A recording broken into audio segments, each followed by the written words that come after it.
So this is a video I've been meaning to do for about a month since I posted my build video and where I was going to get my gear.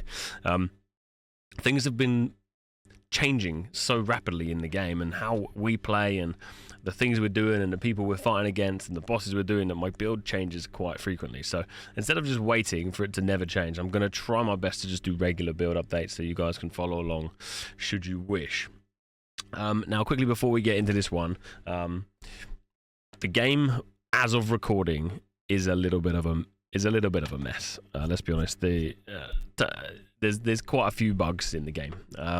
Hopefully soon this won't be relevant, but just keep that in mind while you're looking at this particular build. Now, I have changed some skills out for this weekend and the bugs that were circulating, but I don't know exactly what I'm gonna keep running with this. It's a sort of ongoing testing. So I've put my build on that I would be running for PvP, PVE, and then PVE farming, and I'll run you through those, and then hopefully things are going to be on track. So we'll start off with my...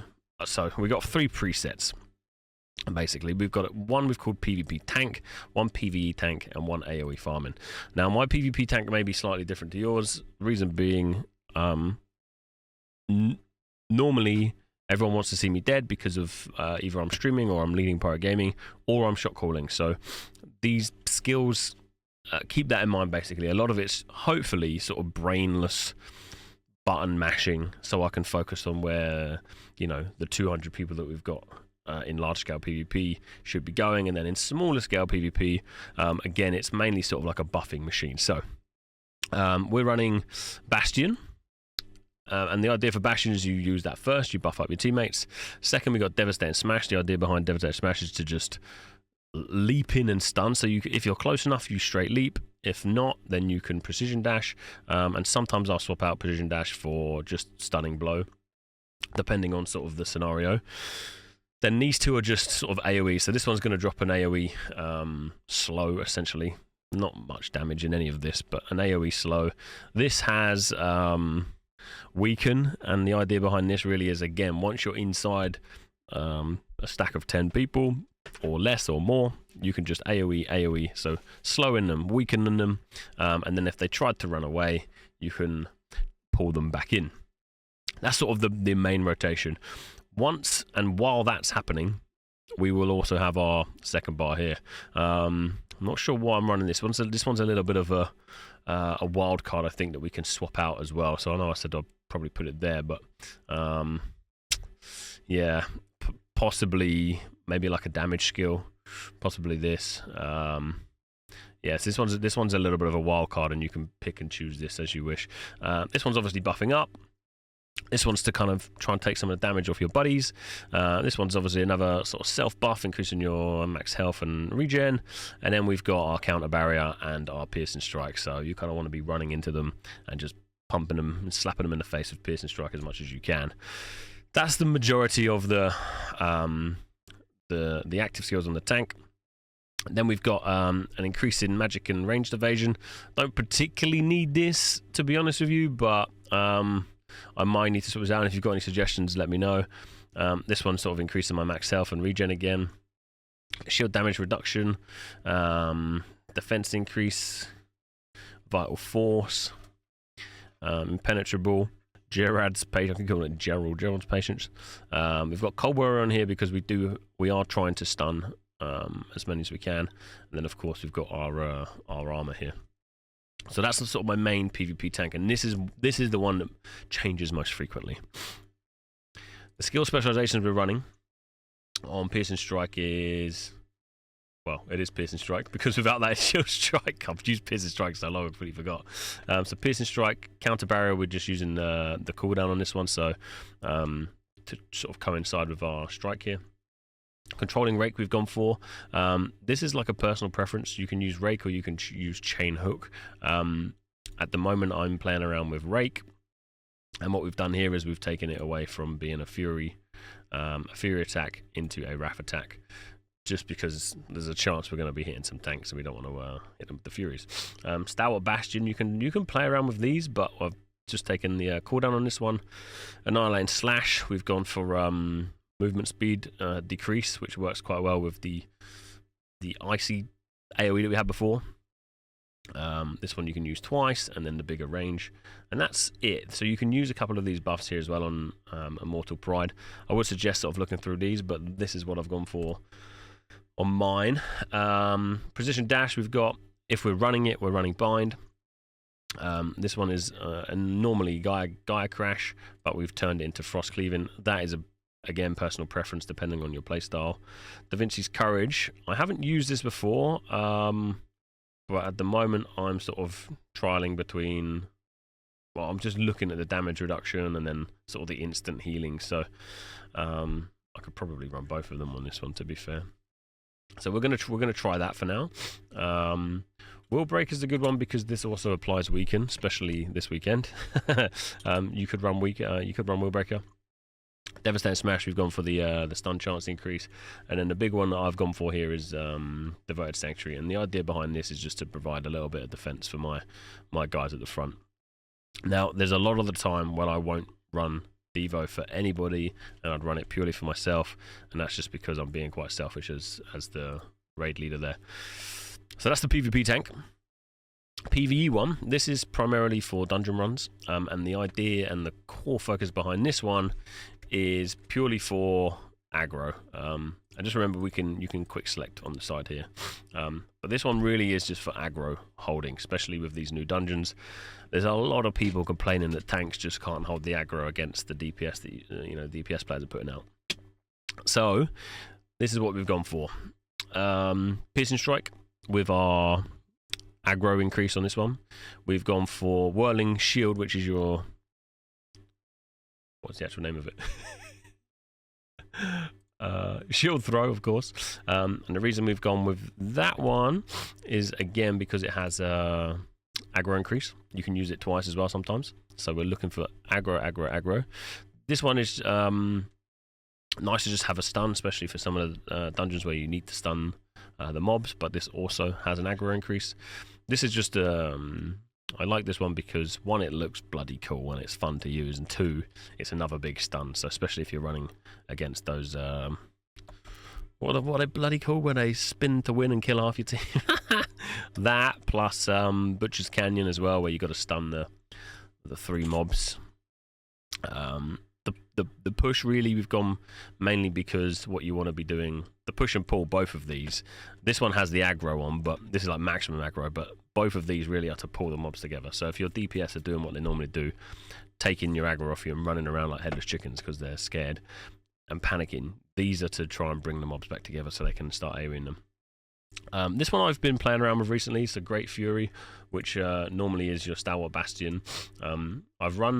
I haven't run this much, but we've gone with Great Fury just so we can increase skill damage on our party members. It's a very quick buff, but I had the conversion points available, so that's why we've gone with that. And as you can see, the majority of our points are being spent on the sword and shield here, purely because of the aggro building. It's like aggro. This one's just a personal health buff. This is, again, a personal sort of health buff. This one is, we like Devo because you're taking damage away from your members. So if someone's like in a shit situation, the healer's not healing well enough, pop Devo and that will help them. And then you also get a bit of, I don't know if it's on this particular active we've got, but I think it also reduces damage to you as well. But this is just a good one. Yeah. And then Provoking Roar. This is your main taunt. So you're like building aggro with most of these, and then I normally leave this one. Should you lose aggro, you have a 70% chance to get that aggro back straight away. You can obviously just keep popping this on cooldown. It's only 22 seconds in between using all of these, and this one you should hold aggro for the whole time. But that's a good one. And then, of course, just out of pure habit, we're running a counter barrier as well. The skills specializations, I'll leave this screen up here for you. Below me, I didn't realize you can see this on the previous screen. Below me is Immortal Pride, and you can see here we just have the health regen and then the defense increase as well. Right, and finally, something that is really, I built this for fun. I know we're getting more presets soon, which is great, but this one really is just for fun, and this is just AoE farming. What you want to do is grab as many mobs together as you can, and then you're gonna taunt them, you're gonna weaken them, you're then gonna slow them, not that you need to, but all of these skills that do any sort of AoE, so this one, combined with Provoking Roar, when you put on a Spectrum of Agony, attack a victim of the user's Provoking Roar or Cleaving Roar, extends the remaining duration of the effects by 0.4 seconds, and deals 60% of the base damage plus 29 to all nearby targets. This would be nice to level up, but I've been focusing on other ones first. This also, it isn't something that's really paramount to me. The PvE and the PvP tanks more important. But yeah, as you can see, Provoking Roar will work in this, which will essentially give you a lot of damage. But this is really quite similar skills. Pushing if you need to bring them in. We haven't got a chain pull on this one, so it's only pushing. Buffing. Should you take too much high level mobs, then this will work quite well for you. But yeah, this is what we run on these ones. Pretty simple. And then the skill specializations, again, slightly different. You can run Cleaving Roar on this if you didn't use which I think is effect duration. Yeah, you can run Cleaving Roar, which I believe just weakens, has a chance to decrease melee and range endurance, and that will also still work with the other one. So I've just been using Provoking Roar. I just am. And then for these skills, again, we're just looking for the AoE abilities. Anything that will provide the AoE. That AoE damage, because that then works with Provoking Roar. What we'll do is we will head to a zone, and I'll show you the AoE farming. The PvP one and the PvE one, you don't particularly, it's kind of standard, right? It is what it is. And then we will go, I don't know, for argument's sake, maybe Pure Light, and I'll show you a little AoE bomb. So essentially, yeah, Provoking Roar, maybe do a slow, and then you AoE. Again, the damage isn't massive, but it's consistent and it works quite well. Obviously, the more damage you start to bring into your class, the more you're going to get out of it. Got a quick idea. We'll go down here. Well, wait, we would use your Bastion first. Obviously, they're not hurting me at the moment. Use your Bastion. Pop your Provoking Roar. You could weaken them, Provoking Roar, stun them all, and then you'll see the damage numbers just come through. Yeah, this dungeon's a little bit too low level, but you get the idea and how it works essentially. So that's basically it. That's my 3 sort of presets that I'm running at the moment. If you didn't see the previous video, I'll link it below, but just a quick one. There's my gear that I'm currently running. I'm still missing some. I'm still missing some traits. Don't tell my guild. We're sat at 3.4k CP currently, so I'm only recruiting 3.8. But yeah, I don't have another equipment preset yet. I've just been focusing on the single one. I'm starting to look into my tier 2 gear and what I'm going to go for. But yeah, that's a whole nother story and a whole nother video. But yeah, so we've got a PvP tank for like a raid leading, a PvE tank for holding aggro, and then just a fun sort of AOE spin to winny PvE build as well, just for when you're out sort of farming solo. And a lot of these can be changed. You don't need all of these AOE abilities. You could swap them out for some of the more higher damage ones. Once we get the new presets, we'll also look for like an arena build. At the moment, I'm running into arenas with my AOE raid leader tank build on and just pushing people around because it's funny. But yeah, that's it. If you've got any questions or any suggestions for me, I'd love to hear them. Leave them in the comments below. And what we'll do is, instead of just waiting for this to be sort of finished and finalized, which I don't think it will ever be, I'll just keep giving you guys updates on my builds as patches come in and as the game evolves. But for now, that's where I'm at. That's the builds that I'm running, and hopefully they'll be a little bit helpful to you.